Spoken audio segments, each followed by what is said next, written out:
Hello friends, welcome back to my channel. আশা করি সবাই ভালো আছো, আমিও ভালো আছি।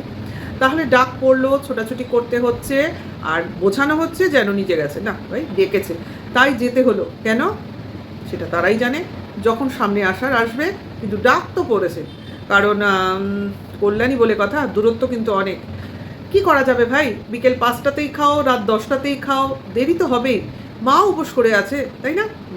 এরমই হবে, সেটা কথা না। কথাটা হলো 144 ধারা, তারপরেও এত দৌড়তে হচ্ছে কেন? কারণটা কি? দুদিন আগে না হুমকি দেওয়া হলো, ছেলের কথা মুখে আনা যাবে না, ছেলের কথা মুখে আনলে কিন্তু ওয়ার্নিং। ছেলের জন্য কোনো চেষ্টা নেই, অথচ ছেলের নামে নাকি ক্লিক বেট খেলে টিনা ভিউজ কামাচ্ছে। তাহলে আজকে নিজের মুখ দিয়েই তো বেরোচ্ছে, অমুক আসছে, তমুক আসছে, অমুক ডাকছে, তমুক ডাকছে, দৌড়াদৌড়ি হচ্ছে, বাড়িতে লোকজন আসছে। তাহলে এগুলো কি? ছেলের জন্য দৌড়াদৌড়ি ছাড়া কি? তাহলে পুরো ভিডিওটা দেখো এবং অবশ্য করেই সঙ্গে থেকো।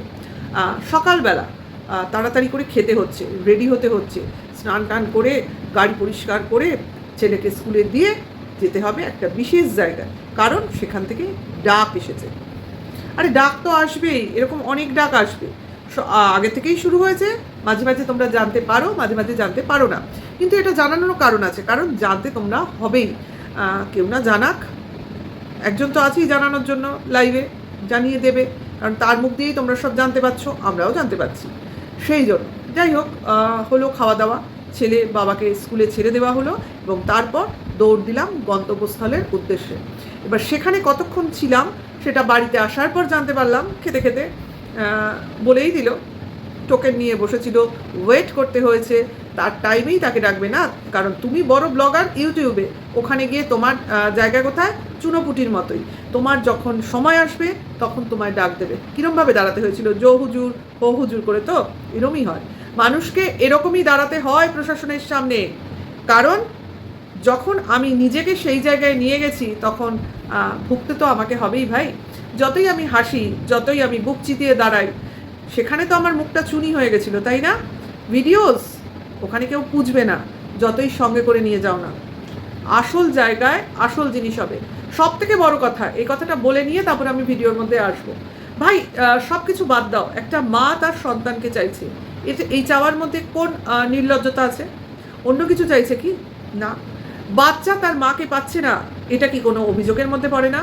এটা তো একটা বিশাল বড় অভিযোগ। এটা কিন্তু একটা মানবের অধিকার, বাচ্চার অধিকার, শিশুর অধিকার খর্ব করা হচ্ছে।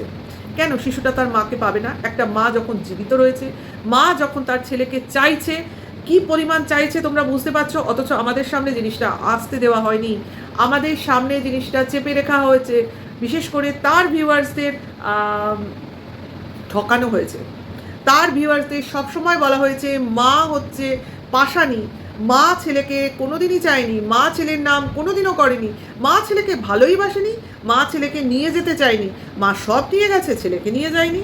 ভাই, মা দিনে রাতে রাত দিন এক করে ছেলেকে চেয়েছে, তবু এই পাষণ্ড বাবা ছেলের মুখের খাবারটা কেড়ে নিয়েছে। আজকে তো উল্টোটাই বলবো, এতদিন বলে এসছে না মা ছেলের মুখের খাবার কেড়ে নিয়েছে, আজকে বাবা ছেলের মুখে মার খাবার তুলে দিতে চায়নি। এটা কি হবে? এটাকে তোমরা কিভাবে দেখবে? হ্যাঁ, আজকে এই ধরনের বাবাও হয় তাহলে, যে বাচ্চার যেটা প্রায়োরিটি, তার মার ভালোবাসা, মার স্নেহ, মার কোলের আঁচল, সেটা সে পাচ্ছে না। এটা কি? এটাকে কি ধরনের, কোন ধরনের ঘটনা দিয়ে তোমরা তুলনা করবে?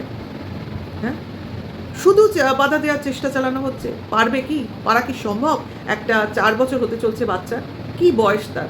তারপরে তার যা যা জিনিস হচ্ছে, সে তো কত ভিডিও এরা দেবে, তার থেকে ভিডিও আমরা দেবো যদি দেখতে চাই, ওগুলোর কোনো মূল্য নেই। কিভাবে ছেলেটার অযত্ন করা হচ্ছে? না খাওয়ানো, না পরানো, না জামা কাপড়ে ঠিকমতো রাখা, না কোনো রকম এক্সট্রা তোমার কেয়ার, কোনো কিছুই না। ছেলেটা, এরা নিজেরা যেভাবে থাকে, অন্তত ছেলেটার বাবা যেভাবে থাকে, তার থেকেও নগণ্য অবস্থায় বাচ্চাটা থাকে। অর্ধেক সময় সে আগে তো তবু বাইরে ঘোরাঘুরি করতে দেখা যেত, এখন তো সে গৃহবন্দী এবং ম্যাক্সিমাম টাইমই তাকে ঘরের মধ্যে রাখা হচ্ছে। এরা নাকি প্রকৃতির কোলে থাকে। তারপরে যখন সে এই টিভি মোবাইল এইসব দেখতে দেখতে ক্লান্ত হয়ে পড়ে, তারপরেই সে পড়াশুনো না করে পরে ঘুমিয়ে। তোমরা গতকালকের ভিডিওতে দেখতে পাবে, দাদু যখন বাচ্চাটাকে পড়াচ্ছে, ABCD এই 4টে অক্ষরের পর এখনও এগোতে পারেনি। সেই একই জায়গায় বাচ্চাটা এখনও আটকে রয়েছে, একটা 4 বছর বয়স। তোমাদেরও তো বাচ্চা আছে, দেখো তো একটা 4 বছরের বাচ্চা কি কি ওয়ার্ড চেনে। হ্যাঁ, সে বাচ্চাটা ওই ABCDর বাইরে যেতে পারলো না। ভাবতে পারো? তোমরা ভাবতে পারো এটা কি হয়? না, এরপরে অওয়া ক খ, ওই অওয়া ক খ, অ আ ক খ, ক খও বোধহয় যায়নি, অওয়া রসই দীর্ঘ। মানে মাঝে মাঝে দুটো ছড়া না বললে নয়, না বললে চলবে না। ভিউয়ার্সদের চোখে ধুলো দেওয়া, ভিউয়ার্সদের মিথ্যা কথা বলা, ভিউয়ার্সদের ঠকানো, ভিউয়ার্সদের ভুল বোঝানো, এই ব্লগারের মূল মন্ত্র। টোটাল ব্লগিংটা হচ্ছে ভিউয়ার্স ঠকানো, ভিউয়ার্স ঠকিয়ে ইনকাম করছে। এত তো ক্লিকবেট খেলছে, এত তো ফোকলাফোকলি করছে, ভিউজ কোথায়? হচ্ছে না তো। ওই পুলিশ প্রশাসন বা কতদিন আর বাচ্চাটাকে দেখবো, তাতে যদি একটু ভিউজ হয়, কারণ সেখানেও মা সম্পর্কে জড়িয়ে রয়েছে। বাচ্চাটাকে কদিন রাখবো, ততদিন বাচ্চার সঙ্গে ইয়ে করি, তার মানে মা এসে ছেলেকে নিয়ে যাবে, সেই মাকে বেঁচেই খেতে হচ্ছে। পুলিশ প্রশাসনের কাছে যাব, তার মানে মা কবে আসবে নিতে, সেই মাকেই বেচতে হচ্ছে। তাহলে এর ফেস ভ্যালু, এটাকে নিয়ে এর দিদিরা গর্ব করে, মাই ফুড। তাহলে 5টার সময় এসে ভাত খেতে হলো, নিরামিষ, পেঁপে দিয়ে ডাল, সয়াবিনের তরকারি, অমৃত। এর থেকে খাওয়াই যায় না। হেভি খাবার, মাঝে হবে পনির, হয়ে গেল খাওয়া। বাচ্চাটা কি খেয়েছে? আমার তো প্রথম প্রশ্ন হবে, বাচ্চাটা কি খেয়েছে? রাত্রিবেলা লুচি, আলুর তরকারি, আলু কুমড়ো ছোলা দিয়ে তরকারি। ছোলা কোনোদিন সরেনি কেন? ছোলা কি বাইরের খাবার? ছোলা তো আমাদের আজকাল সরকারি স্কুলগুলোতে দেয়, মানে দিত, আমি এখন বলতে পারবো না, কয়েক মাস আগেও শুনেছিলাম ছোলা দিত। ছোলার না দিয়ে তরকারি কোনোদিন শোনেনি। কোথায় থাকে এরা? গ্রামে গঞ্জে কিছু শোনেনি, সবই শুনিনি, দেখিনি, অথচ আমি অনেক জানি, সব জানতা হরিদাস। হ্যাঁ, যাই হোক, সেটা কথা না। মা খাবে, বাবার তো খাওয়া নেই। আজকে পিকনিকে বাবা বাদ, এটা তোমরা দেখেছো? বাবা কিন্তু বাদ, কারণ বাবাকে দেখা যায়নি। বাবা থাকলে কিন্তু বাবা আসে। বাবার কি হয়েছে? সেই এক স্কুলে যাওয়া ছাড়া বাবা নেই, কোনো সময় দেখা গেল না, কোথায় গেল? যাই হোক, রাতে তোমার কি হলো না, ছাদে লুচি তরকারি করা হবে, ভালো, সবেতেই পিকনিক। বাড়ির রান্নাঘরের রান্না, মানে ঘরের রান্না যখন রান্নাঘরের গ্যাসে হয়, সেটা রোজগারের রান্না। আর সেটা যদি ওই রান্নাঘরে না হয়, অন্য যেখানেই হবে, সেটা হয়ে যাবে পিকনিক। পিকনিক মানে বোঝে এরা? মানুষজন অনেকে মিলে সেটা হয় পিকনিক। একটা চড়ুই ভাতি, একটা মানে কি বলবো, সবে মিলে একটা রান্না করে, কাটাকুটি করে, হইহল্লা করে, সেটা হলো একটা চড়ুই ভাতি। সেটার ইংরেজি হলো পিকনিক। ছাদে গিয়ে রান্না করে, সেটাও পিকনিক। বাইরের মাটির ঘরে রান্না করে, সেটাকেও পিকনিক বলবে? কে জানে বাবা। ছাদে কি এক আলো লাগিয়েছে, তাতেও অল টাইম পিকনিক করতে পারে। তো দিনের বেলা তো সারাক্ষণই আলো পড়ে, তো সেখানেও পিকনিক কর না, তাহলে আর ইলেকট্রিকের আলোটা জ্বালাতে হয় না। এদিকে মার নাকি সুগার, আলু আবার কুমড়ো, তারপরে তার তরকারি, সেটা আবার খাচ্ছে বসে বসে। আর বাচ্চাটাকে কি দিল টেস্ট করতে? একটা লুচি। কেন লুচি তরকারি দিয়ে একটু খাবারটা দেখাই? আমরা যে এত বলি, কি আমরা কি খাবারে নজর দেবো? বাচ্চার খাবারে নজর দেবো? তোদের খাবারে নজর দিচ্ছি, তবু তো তোরা রোগা হচ্ছিস না। তাহলে বাচ্চার খাবারে নজর দিচ্ছি, নজর না দিয়ে, খাবার না দেখিয়ে ও রোগা হয়ে যাচ্ছে। অ্যাকচুয়ালি খাওয়ানোই হয় না, দেখাবে কি? কারণ বাচ্চাটার খাওয়া যদি নিজে খায়, তবে সেই খাবার দেখানো হয়। কেউ খাইয়ে দিচ্ছে বা আসল যে মিলটা, সেটা কিছুতেই দেখানো হবে না, কারণ ওটা নিয়ে কন্ট্রোভার্সি হবে, লোকে দেখতে যাবে, যদি ওইভাবে একটা ভিউজ ভিক্ষা পাওয়া যায়, তাই না? আজকে ছাদে কে ছিল পিকনিকে? বাবা ছিল না। আরেকজন ছাদে কে ছিল? কারণ মার মুখে যা হাসি দেখলাম, তাতে মনে হলো না বাবা ছিল। বাবাকে দেখে তো মাকে হাসতে দেখিনি কোনোদিনও। ওটা তো মনে হয় চিরতার জল খেলে যেরকম মুখ করে থাকে, ওর মা সেরকম মুখ করে থাকে বাবাকে দেখলে। তাহলে সেই মার বসে বসেই কারোর একটা ছায়া পড়ছিল। এখানে তো পরিষ্কার ছায়া দেখা গেছে, আমাদের খুঁজতে হয়নি। এবং ওর মা বেশ হেসে হেসে কথা বলছিল। কে? বাড়িতে কি কেউ আছে? তাকে কি দেখানো যাচ্ছে না? সে কি এমন কেউ যে কি ক্যামেরা ফেস করতে চাইছে না? আর রাত্রিবেলা হয়েছিল পিকনিক, অনেক রাত্রে, নিশ্চয়ই পাড়া প্রতিবেশী কেউ থাকবে না অত রাতে, তাই না? এবং এমন কেউ থাকবে না নিমন্ত্রিত যে কিনা সেই সময় বাড়িতে থেকে খেয়ে তারপর বাড়ি ফিরবে। তাহলে এমন কেউ ছিল যে কিনা রাত্রিবেলা ওদের বাড়িতে ছিল, ধারণা করতেই পারি। কারণ ওর মার মুখের হাসি দেখে, ছায়া দেখে, একটা খাবারের প্লেট দেখে, এটা তো আমরা ধারণাই করতে পারি লুচির পরিমাণ, তরকারির পরিমাণ।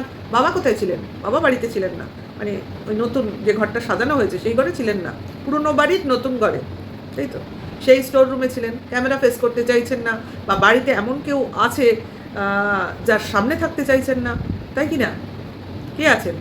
রুম ফ্রেশনারের বহর দেখে তো আরও সন্দেহজনক লাগছে। আবার পুরনো ঘরের দরজাটাও দেখলাম বন্ধ করা। তাহলে সবাই আছে এই নতুন ঘরে।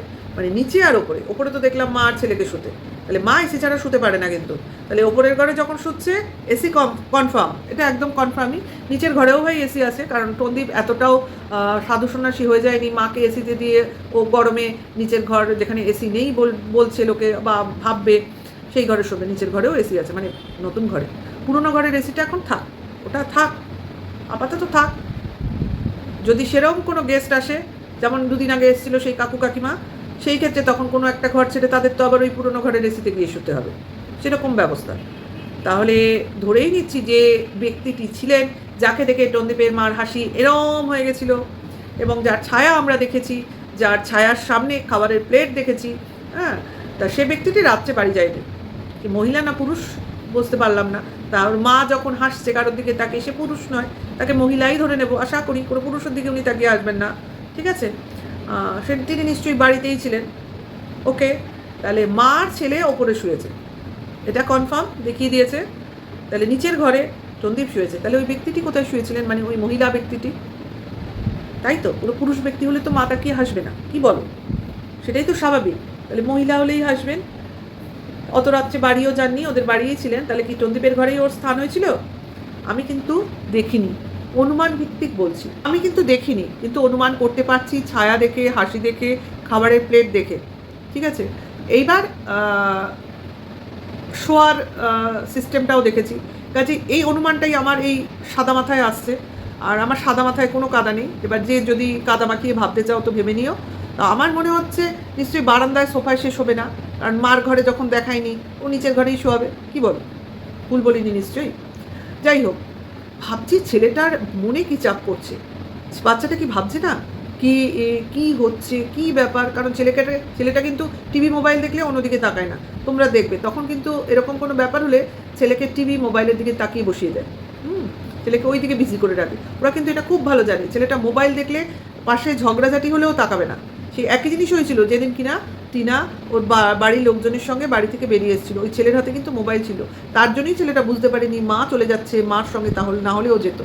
ওরা ওই কারণেই ছেলেকে মোবাইল দিয়ে বসিয়ে রেখেছিল, আজও তাই, রোজই তাই। এবং যখন ছেলেটা ক্লান্ত হয়ে ঘুমিয়ে পড়ে, কাজেই তখন আর পড়াশোনার প্রয়োজন পড়ে না, রাতে ওঠে ঘুম থেকে, পড়ানোর সময় ঘুম পাড়িয়ে দেয়, না পাড়িয়ে দিলেও সারাদিন যদি না ঘুমায়, ছেলেটা সকালে উঠে স্কুল যায়, এমনিই ঘুমাবে, তাহলে পড়ানোর সময় যদি ঘুমায় তাহলে অন্য সময় উঠে পড়বে না, পড়ায় না, ওরা তো আবার সেই সময় খাওয়ায়, আবার বলে ঘুমাও, আর ঘুমাতে ঘুমাতে নিশ্চয়ই অনেক রাত হয়, দৌড়াত্ম করতে করতে একটা সময় ঘুমায়, পড়ানোর কোনো সম্পর্ক নেই। আর বাড়িতে যদি এইরকম কোনো থার্ড পার্টি দেখতে পায়, তাহলে বাচ্চাটা কি কিছু ভাবছে, তার মনে কি কিছু প্রতিক্রিয়া পড়ছে, একটা ব্যাড এফেক্ট পড়ছে, একটা অন্য রকম পরিবেশ ও কিন্তু মনে মনে হলেও একটু হলেও বুঝতে পারছে যে কিছু তো হচ্ছে বাড়িতে। বুঝতে পারছো আমি কি মিন করতে চাইছি? আশা করি বুঝতে পারছো। এর থেকে বেশি কিছু আজ আর বলার নেই, ভিডিওটা একটু ছোটোর উপরেই করলাম। নেক্সট ভিডিওতে অবশ্যই আবার কিছু বলবো, অনেক কিছু আস্তে আস্তে আরও ক্লিয়ার হয়ে আসবে আমাদের সামনে। ভালো লাগলে লাইক কমেন্ট শেয়ার করবে, নেক্সট ভিডিও ওয়েট করো। এখনকার জন্য এইটুকু, টাটা, বাই।